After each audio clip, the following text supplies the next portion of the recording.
Wait, isn't that your poor ex-wife? I thought she was barren. How did she have triplets? Life has a strange way of coming full circle. Sometimes the person who tries to break you becomes the reason you discover your real strength.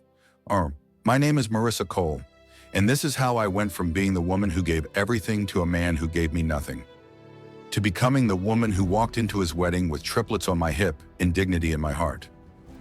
Before we begin, tap subscribe, like this video, and tell me your country in the comments. I'd love to know where you're listening from. Now let's start at the beginning, because every ending needs one. I was 23 when I married Darius King, 23 and glowing with hope. I believed that love conquers all. I believed a good woman could love a man into becoming better. Darius was handsome in the dangerous way. 6'2", smooth dark skin, a smile that could melt steel, and charm that made my friends jealous, and my mama pray. When he proposed outside the little church in Atlanta where we met, I thought I was the luckiest woman alive. Red flag #1, his son, Marcus. Not the child, he was innocent, but the way Darius spoke about Marcus's mother, Vanessa.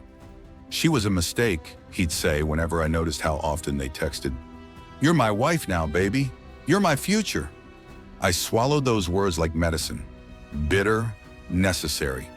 I told myself loving him meant accepting everything, including his past.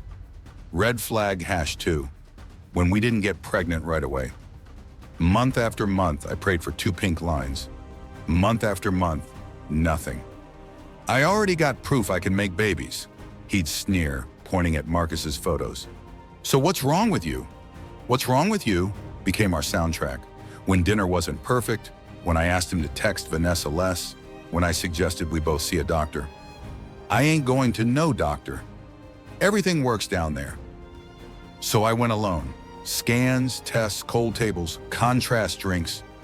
Result after result. Perfectly fertile. Nothing wrong with me. He wouldn't hear it.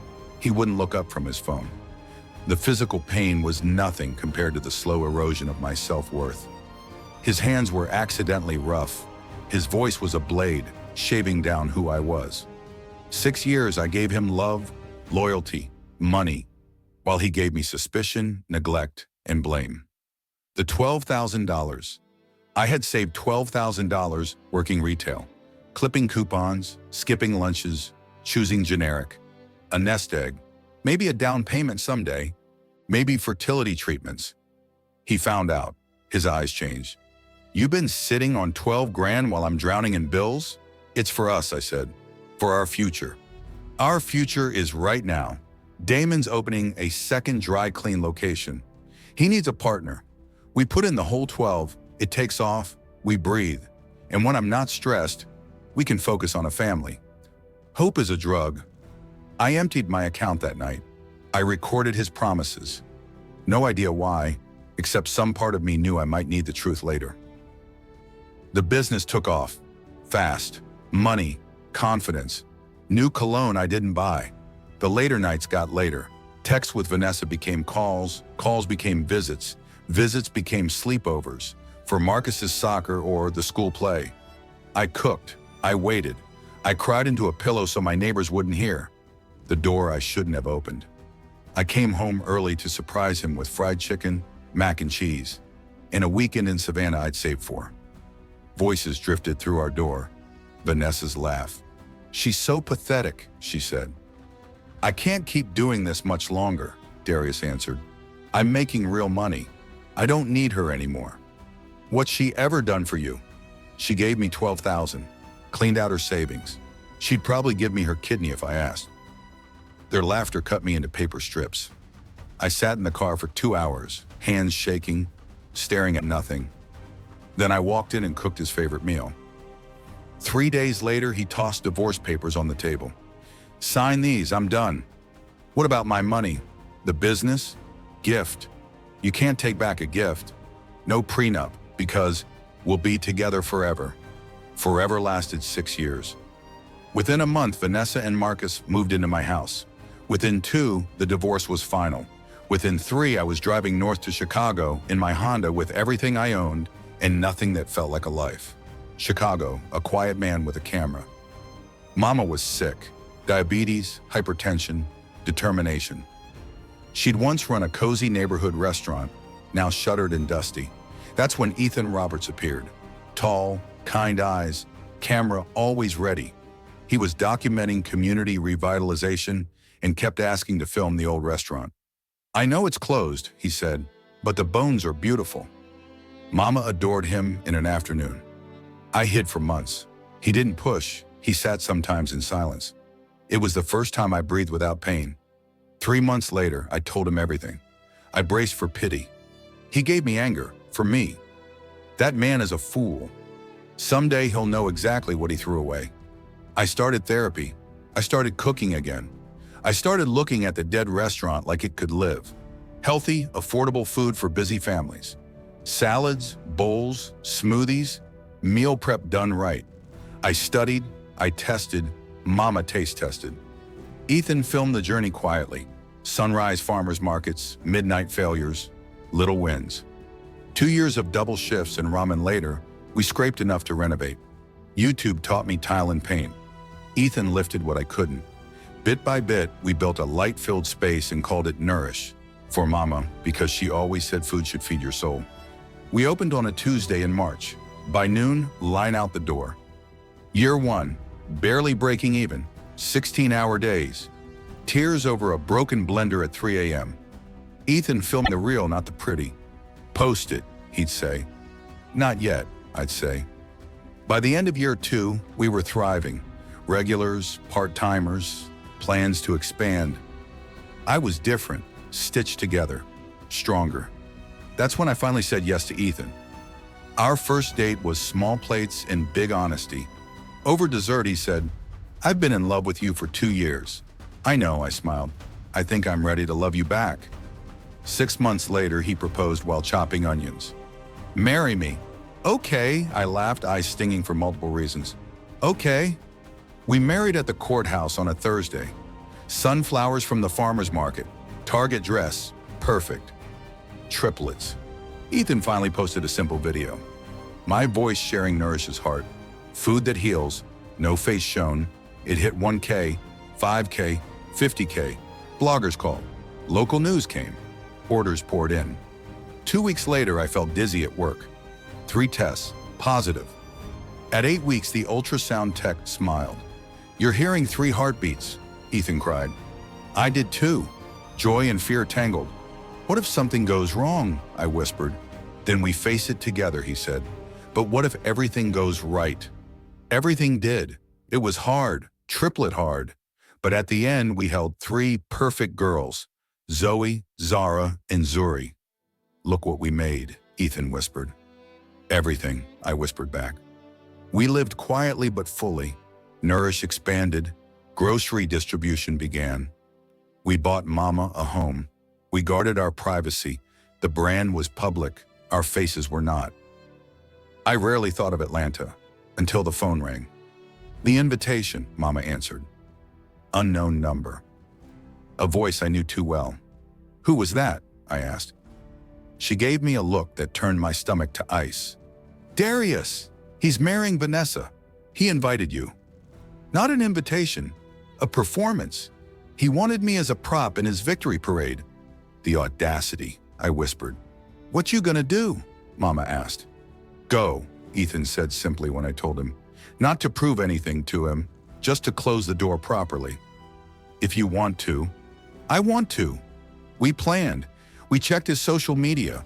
Flashy cars, speeches about real love, curated perfection. The smiles never reached his eyes. The kids looked posed, not happy. We flew to Atlanta the day before. 4 Seasons suite, not to flaunt, but to walk in strong. I wore deep emerald, Ethan a charcoal suit, the girls sunny yellow, 3 little sunflowers. "This isn't showing off," Ethan said as the limo door opened. "It's showing up." The ballroom. We walked into the cocktail hour, heads turned slowly. A woman in emerald, a man who looked at her like she hung the moon, and 3 identical toddlers holding hands and pointing at flowers. Darius saw me. His smile froze. "Marissa," he said uncertain. Hello, Darius. Thank you for the invitation. He glanced at Ethan. Ethan Roberts, my husband said, offering his hand. Marissa's husband. Husband. He swallowed. His eyes dropped to the girls. Triplets? Yes. How? Old? 2.5.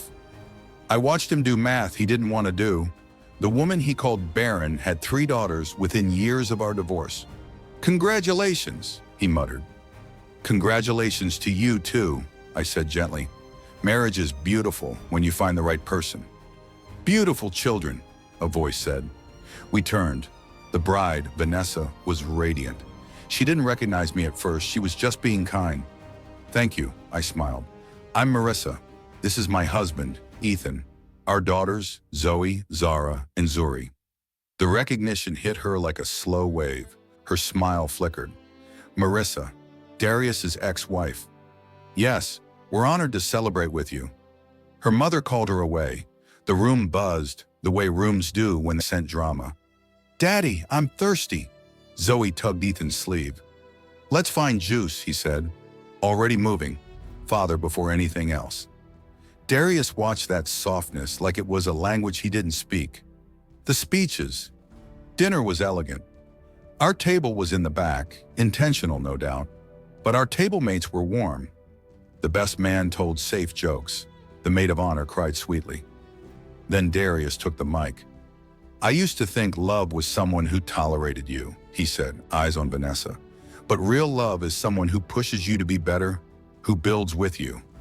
I had to learn that the hard way. A pretty speech if you didn't know the truth. Vanessa spoke next. Grace at first, then the edge. Some people love with conditions. They give up when things get hard. She scanned the room. Darius was married before, 6 years, but no children, no legacy. With me, he found fruitful love. Barren. She'd said it without the word. The room went still.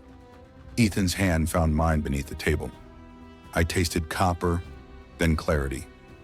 The DJ invited any family or friends who want to share a toast. I stood. Excuse me, I said. I'm Marissa Roberts, Darius's ex-wife.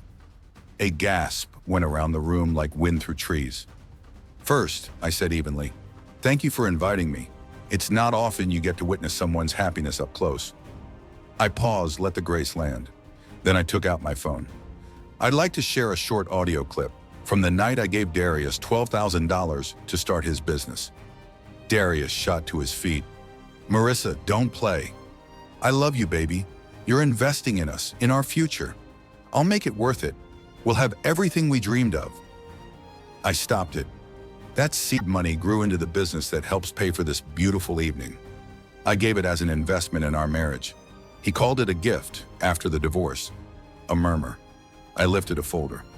These are my medical records. Years of fertility testing, 100% healthy. Darius refused testing for 6 years while blaming me. I looked toward the kids' table. I did something I'm not proud of. I tested Marcus. DNA doesn't lie. He isn't Darius's biological child. Silence. Someone dropped a fork. And then Darius's DNA taken from a toothbrush. He has a condition causing complete infertility. He could never have fathered children naturally, which means Kennedy isn't his biological child either. Vanessa's glass shattered. I softened my voice. I'm not saying this to hurt you, Vanessa. You deserve truth in your marriage. I'm saying it because you just called me barren in front of 100 people. For 6 years, I lived in a house where that lie was my name. I turned to the room. After Darius divorced me, I met a good man. We built Nourish, a company that now employs over 200 people and ships healthy meals nationwide. And with that man, on our first try, I got pregnant with triplets. Ethan stood with our daughters in his arms. People actually smiled. This isn't about revenge, I said. It's about clarity. Darius invited me to be humiliated. Instead, I'm grateful. If he hadn't left, I would never have found the life I was meant to live. I faced Vanessa. You're strong. What you do next is your story. Don't let anyone's lies define it. I tucked the documents away. Enjoy your evening.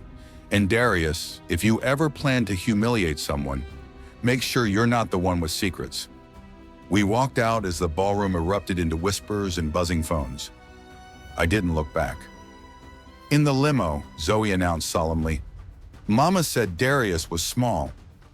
Ethan choked on a laugh. "Different kind of small, baby," I said. "We'll talk when you're older." Aftermath. 3 weeks later, a gossip blog turned their wedding into a headline. The comments were worse. Friends leaking truth, clients whispering, lenders calling. Vanessa filed for divorce within a month. Darius's assets got tied up. Her lawyer called me. "Mrs. Roberts, you may have a viable claim to a portion of the business. Your investment launched it." I didn't need the money, but justice isn't greed. Justice is a full stop at the end of a long sentence. I talked to Ethan. "Does this feel like kicking a man when he's down?" "He climbed up on people to look tall," Ethan said. "Consequences aren't kicks."